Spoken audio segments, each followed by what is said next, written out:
Hello friends, this is DMC and this is my quick coffee of the month video for August 2019, and not many coffees this month, but just before I go into that I'll just show you a few coffees that I managed to pick up. And if you see one of my latest reviews, I did a review of the instant coffee from Tesco, and I think I paid £2.23, £2.25 for that because it was on offer, reduced to clear. And being the glutton for punishment that I am, and I like to throw money down the drain, I picked up the weaker of the two, the medio, but this one was only £1.50, and that's the only reason I picked it up, because it was on offer. So yeah, we'll compare the two when I've tried this one out. So next, I made a quick journey to Sainsbury's the other day, and this is the one that I've just finished, and in the process of finishing the review. Yeah, the Sainsbury's I went to wasn't very good, I would say. It was a bit messy and the shelf was a bit overwhelming, as I've mentioned in the review, but yeah, this was the only one that I really fancied the look of. Most of them were ground coffees, so I would like to try out the beans before I go into the ground coffees. So yeah, look out for that review. It should be coming up sometime this week. Not technically a Sainsbury's coffee, but I picked this up in Sainsbury's, the Yew Forest Ethiopia wild coffee. And yeah, they're quite expensive, the coffees in Sainsbury's. They're all around the sort of higher end of £3 to £5 mark. I think I've got these on offer though, £4 something, £4.50. The next one, went to a M&S today, and not the one I usually go to, and I spotted these Cafe Brazilian M&S coffee beans. I've just opened this bag, so this is the one that I'm going to be drinking next, so that's another one to look out for. It's a new one that I haven't seen, new packaging, different from the packaging that they normally have. I think I paid around £3.50 for this one. So that's another one. Pods now. I've visited Morrison's today, and they had these ones on offer for £1.88. They're normally £2.50, so I picked those ones up. I've reviewed the coffee beans and the ground coffee, but just thought I'd try out the pods to see what they're like. It's the type of coffee you want in pods, really, a very strong coffee, which this is, and I think it'll cope fine with being a lowish quantity in the pods. So that's another one to look out for.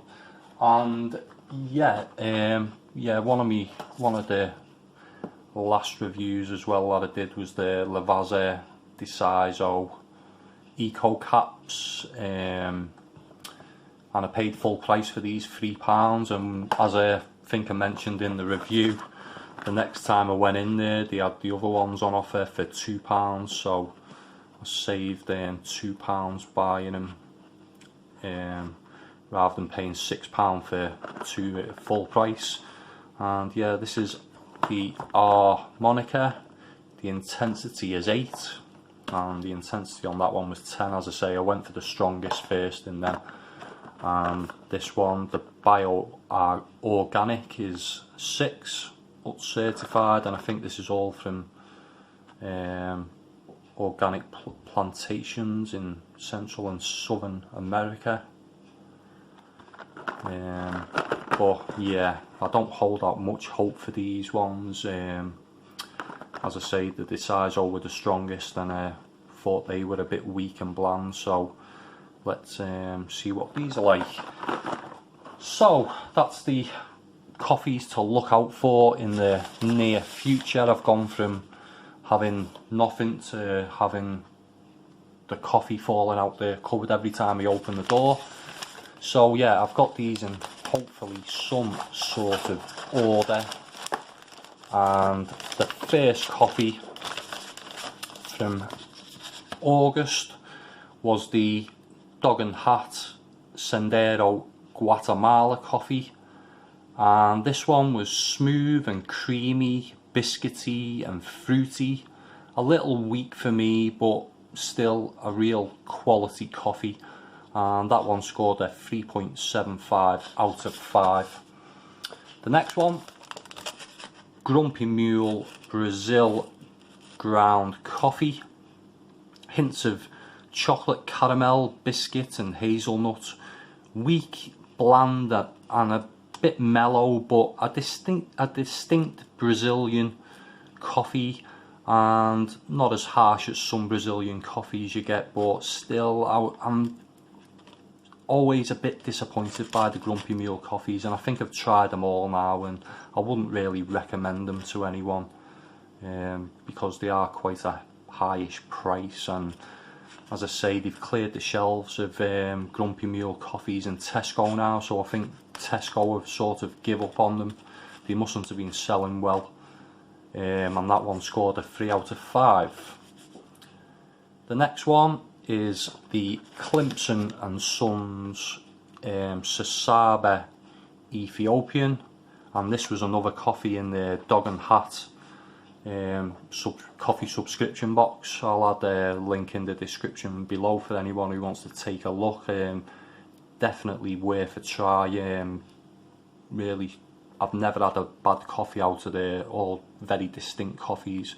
This one was well balanced with hints of butterscotch and lime, light and fruity with a clean finish. This one scored a 4.25 out of 5. That was the highest scoring coffee for this month, which is unusual, it not being my coffee of the month, but we'll go into that in a bit.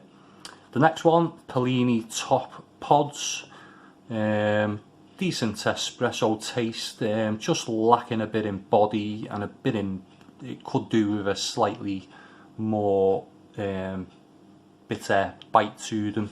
So I think they're the best of the Pellini pods that I've tried so far, but not that impressive. Next we have another Grumpy Mule coffee, the Sumatran, and this I've been told is the strongest coffee they do.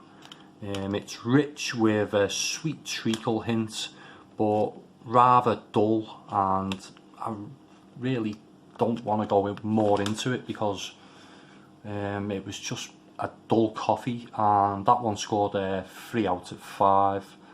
The next one we have, and yeah, just to mention about that, it would go into it a bit more. It's just watery, and it had a strange aftertaste as well, if I remember rightly from that one.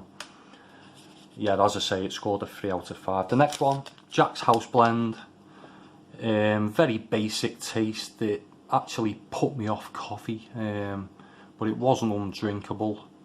£1.20, about what it was worth. That one scored a 2.25 out of 5, maybe a bit generous there, but that's what I give it at the time. The next coffee is the Lavazza di Saizo Eco Caps. As I say, they're quite a strange plastic that they're made from. They're sort of like the type of plastic you make a traffic cone from or something like that.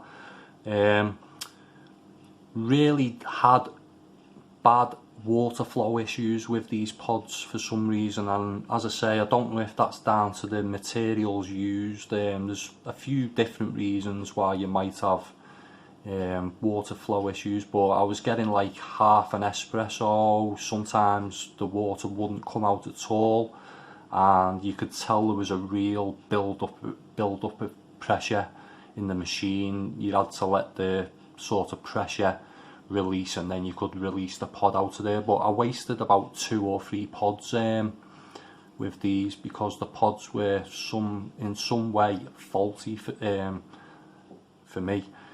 But that aside, they were chocolatey, woody hints with a spicy finish, but very bland.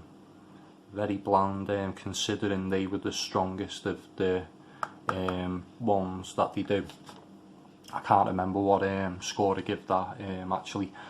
But my coffee of the month, even though it wasn't the highest scoring and I just couldn't get enough of the Starbucks Pike Place Roast coffee beans, I bought 2 bags at £2 each in B&M and was so disappointed when I finished them and I returned to get more and they'd sold out.